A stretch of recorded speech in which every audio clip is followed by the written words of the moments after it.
The tutorials I'm working on right now is for basic gameplay.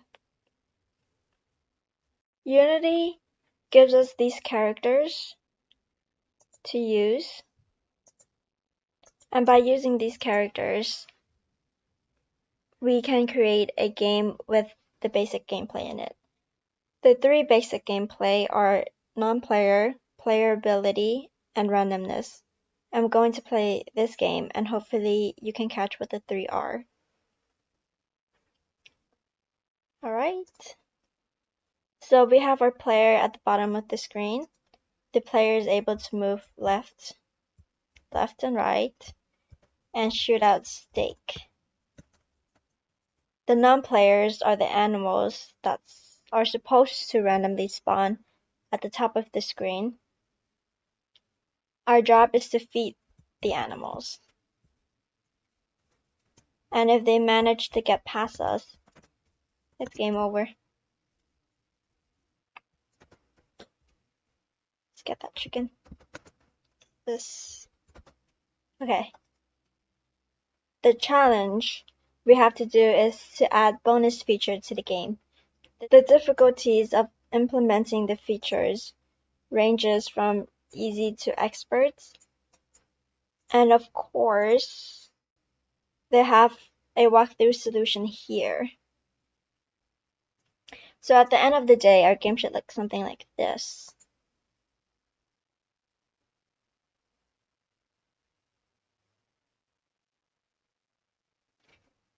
Now, with past experiences, I will definitely be able to get this done by only using my big brain. Duh.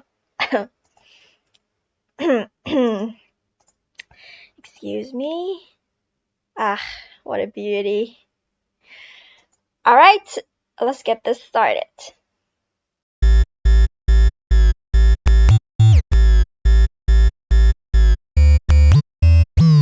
So far the player can only move from left to right, thus for this stage we're giving the player more freedom to move forward and backwards. To do that, we have to get the user's input whenever they press the up and down arrow keys, or W and S. And this line of code should do just that. The up, down, and WS keys are part of the vertical input. Once we got the user's input, we have to instruct our players to move accordingly to the key pressed. And this line of code will move our rectangular bodies according to our wheels. Testing time. And we have a little problem. So we can't go any higher because our top boundary is too low. And the other problem is when we go down, we move out of frame. So that's a really easy fix. Just change the boundary and that would do it. This feels a lot better and we're able to move forward and backward. So we have completed this stage. Next.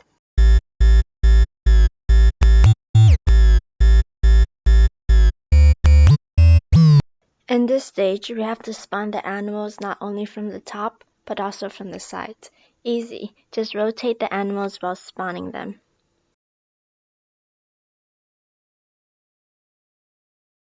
So I found the Euler method, which is perfect for rotating object. So I did my best attempt at using it, and this is what happened.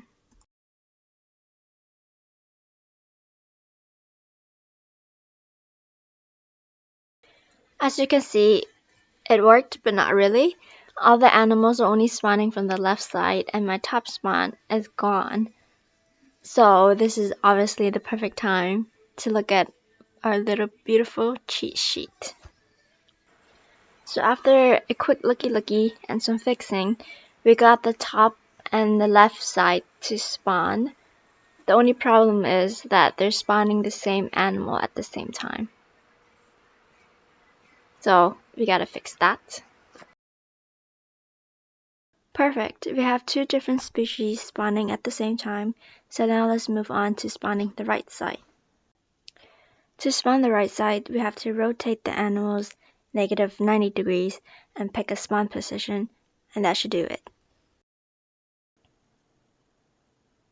Nice, we have all 3 sides spawning, but if you would notice, that horse right there is heading to no man's land, and so are the other animals. We can't have that, or it's gonna lag or crashes our game, so we have to destroy them first before they destroy us.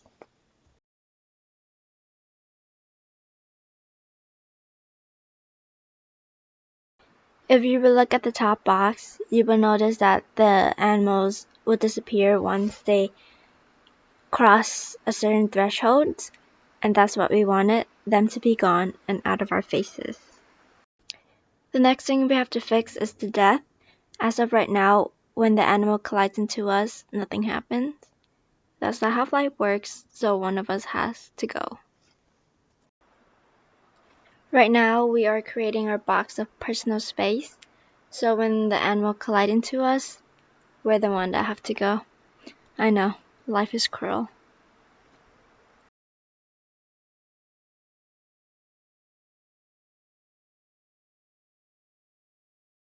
And don't forget to turn off the gravities, or we won't be needing an animal to take us down there.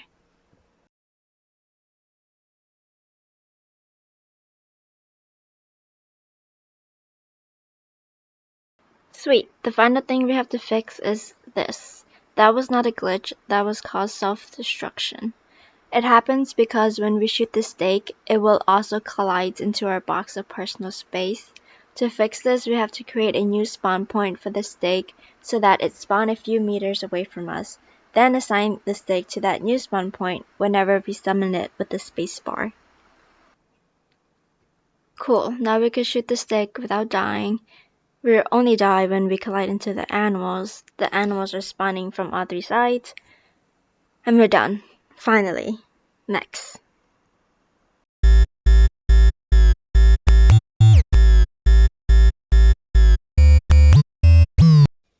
In this stage, we're creating a way to communicate the game information to the player. In our case, the game information will consist of a scoreboard and lives.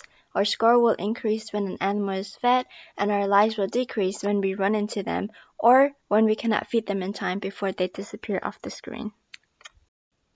First, let's create a game manager script to manage our scores and our lives.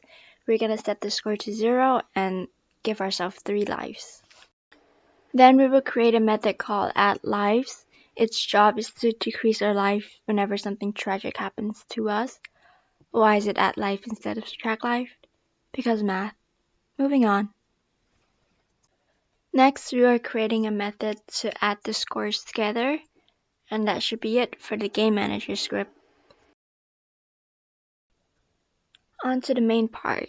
We're taking a life away whenever the animals go out of screen, aka when they go out of bounds.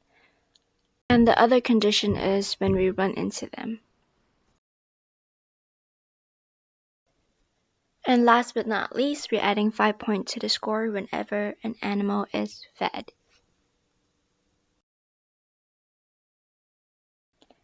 That was a code-packed section. Now let's tie some loose ends.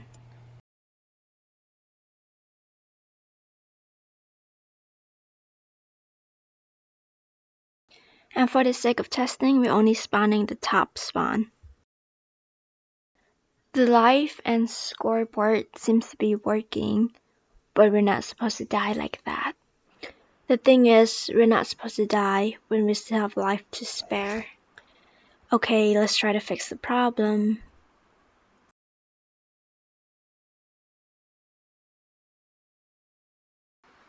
Fantastic, we're still dying like that. I can't look at the cheat sheet because this problem is not mentioned in there. By using the power of my 2 brain cells, I figured it out. The problem is this line of code right here. What's happening is that whenever any animal collides into an object, that object will be destroyed. That means no matter what, we're gonna die whenever an animal hits us, even if we still have more lives left. To fix this, we're going to compare objects in relative to the stake instead of the animal. Why? because the stake will never come into contact with the player, thus the stake can never kill us, and we should only be destroyed if our lives is less than or equal to 0. Alright, let's test it. That's 1 life gone, 2 lives. The next time we hit an animal, that's when we should disappear. And yes, it works. Time to spawn the other 2 sides.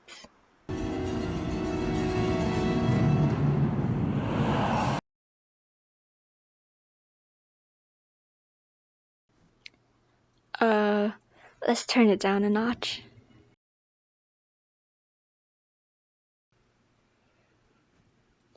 Better. So the score is working, the lives is working, and the way we die is working.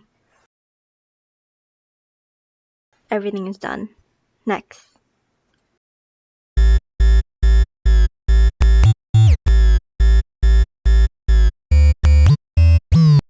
For this stage, we have to display a hunger bar on top of each animal, and for the animal to disappear, we have to feed them until they're full. The hunger bar is a user interface called the slider, so let's create the hunger bar.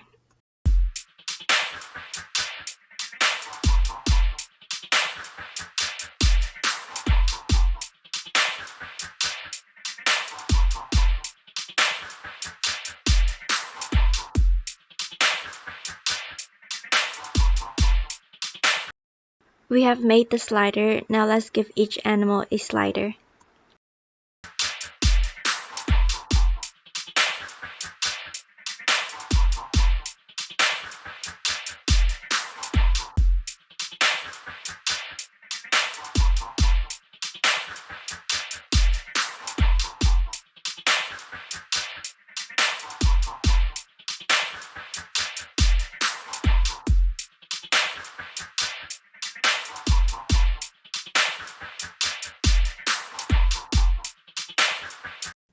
Nice, everybody's looking good.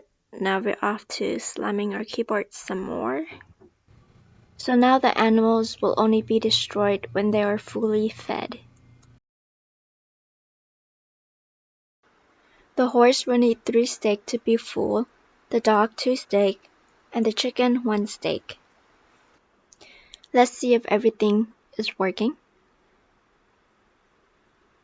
Okay, the dog, that's 2.